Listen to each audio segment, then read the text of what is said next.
A paz do Senhor, meus amados irmãos, minhas amadas irmãs, sejam todos muito bem-vindos ao Congregador.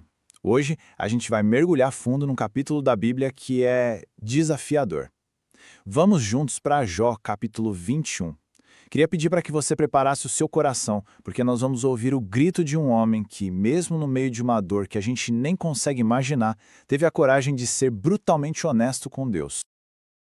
E a gente já começa com a pergunta que queima a alma, né? A pergunta que Jó joga para os céus e que, vamos ser sinceros, muitas vezes a gente sussurra no nosso coração também. Lá no versículo 7 ele pergunta: por que será que os ímpios continuam vivos, ficam velhos e ainda por cima ficam cada vez mais ricos e poderosos? Essa é a grande questão de quem serve a um Deus que é justo, mas vive num mundo que muitas vezes parece o contrário.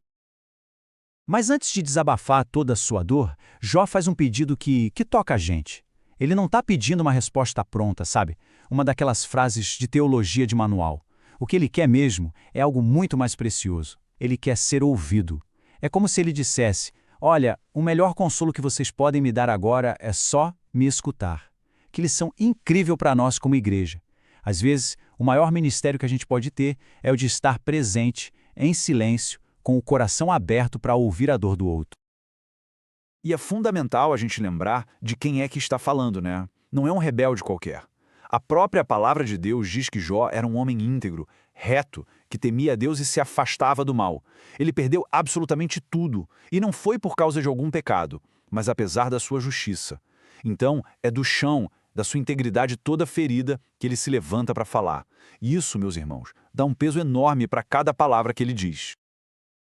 A angústia de Jó não era só uma coisa da cabeça, um dilema filosófico, não. Era física, visceral. Ele olhava para o mundo ao redor e o corpo dele reagia com terror, com tremor. Por quê? Porque o que ele via com os olhos batia de frente, de forma violenta, com a justiça de Deus que o coração dele conhecia. É o pavor de um crente que olha e vê o mundo de ponta cabeça e tem medo que os fundamentos da sua própria fé comecem a desmoronar.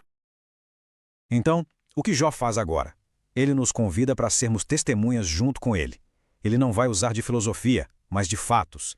Ele vai mostrar ponto por ponto as provas que o atormentam. Vamos juntos, então, encarar essa realidade tão incômoda que Jó vai descrever para a gente.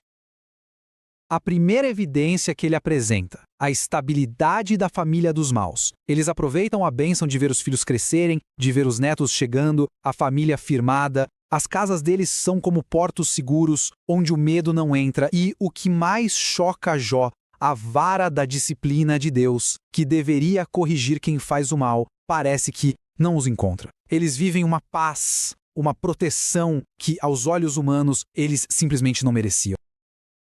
E não para por aí. Além da segurança, vem a prosperidade material. A gente precisa entender que, na cultura daquela época, um rebanho fértil era sinal claro da bênção de Deus. E o que Jó vê? Os animais dos ímpios se multiplicando sem parar, sem falhar. A conclusão é dolorosa, mas inevitável. Eles passam a vida inteira na abundância, como se fossem os preferidos de Deus. E a vida deles, irmãos, é uma festa. Jó descreve uma cena de pura alegria, crianças correndo soltas, felizes como um rebanho. Tem música, tem dança. Enquanto o justo está sofrendo no pó, a casa do ímpio ecoa com um som de festa. É uma felicidade que vibra, totalmente despreocupada e que parece até zombar do sofrimento do servo de Deus. E aqui está o ponto central de todo esse escândalo. Essa prosperidade toda não é resultado de uma vida de piedade. Muito pelo contrário, ela acontece numa vida que de propósito se opõe a Deus.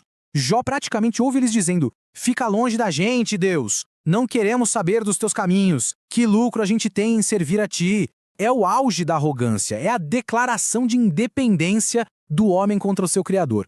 E o pior, essa rebelião parece estar sendo recompensada. E esse é o golpe final no argumento de Jó. A gente poderia pensar: mas na hora da morte o juízo vem. Só que Jó olha para o fim da vida deles e o que ele vê? Que eles não só vivem bem, como também morrem em paz, tranquilos, sem sustos, como quem simplesmente adormece. O juízo de Deus parece uma promessa tão distante que nem arranha a realidade deles aqui e agora. Diante desse cenário todo que é devastador, Jó se vira contra a teologia superficial dos amigos dele.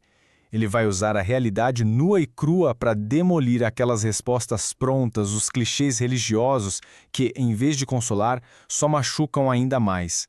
A honestidade de Jó é um chamado para que a gente abandone uma fé simplista demais.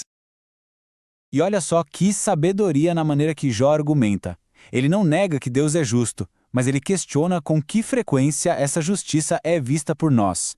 Para cada vez que os amigos dele dizem que o ímpio sempre se dá mal, Jó pergunta, é mesmo? Quantas vezes a gente realmente vê isso acontecer? Olhem ao redor. Ele está colocando a teoria deles contra a prova do mundo real, e na visão dele, a teoria não se sustenta. Aí os amigos tentam uma outra saída. Talvez os filhos paguem pelos pecados dos pais. Jó rejeita isso na hora, com toda a força. Ele clama por uma justiça que seja pessoal e imediata. Para que a justiça sirva como lição, o próprio pecador precisa sentir as consequências. Uma justiça que pula uma geração, para Jó, isso não é justiça de verdade. Bom, se a justiça não é clara na vida, será que ela aparece na morte? Jó observa e o que ele vê é que a morte iguala a todo mundo, apaga as diferenças. O homem que viveu no luxo e o homem que viveu na miséria acabam exatamente no mesmo lugar, debaixo da terra, entregues aos vermes. Para os olhos humanos, a morte parece só confirmar a ausência de uma justiça clara neste mundo. E aqui, Jó dá o seu veredito final para os seus amigos. Ele olha para eles e diz, como é que vocês querem me consolar com palavras vazias? As suas respostas são falsas. Não porque vocês sejam mentirosos, mas porque elas ignoram a verdade dolorosa que está bem na nossa frente. É um grito desesperado por uma fé que não tenha medo de encarar a realidade como ela é.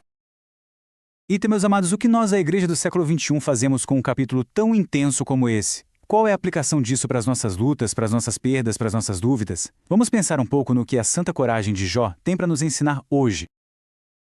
A primeira lição para mim é esta. O simples fato deste texto estar na Bíblia já é uma revelação poderosa. O nosso Deus não é um tirano que exige que a gente fique calado. Ele é um pai que nos dá espaço para lutar, para questionar, para brigar com ele. Ter perguntas difíceis não é sinal de falta de fé. Muitas vezes é sinal de uma fé que leva Deus e o mundo a sério.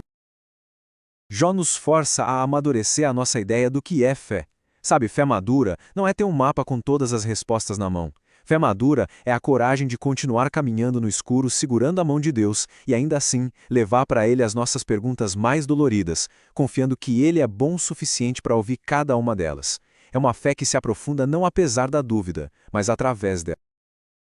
E eu quero terminar deixando essa reflexão no coração de todos. Pensem nisso. Quando a dor é tão grande que as palavras de louvor simplesmente não vêm, quando a confusão na mente é total, será que aquele grito mais sincero da nossa alma, na forma de uma pergunta honesta, não se transforma na oração mais pura e agradável que a gente pode oferecer a Deus? Que o exemplo de Jó nos inspire a ter essa honestidade radical com o Pai. Que Deus abençoe a vida de todos.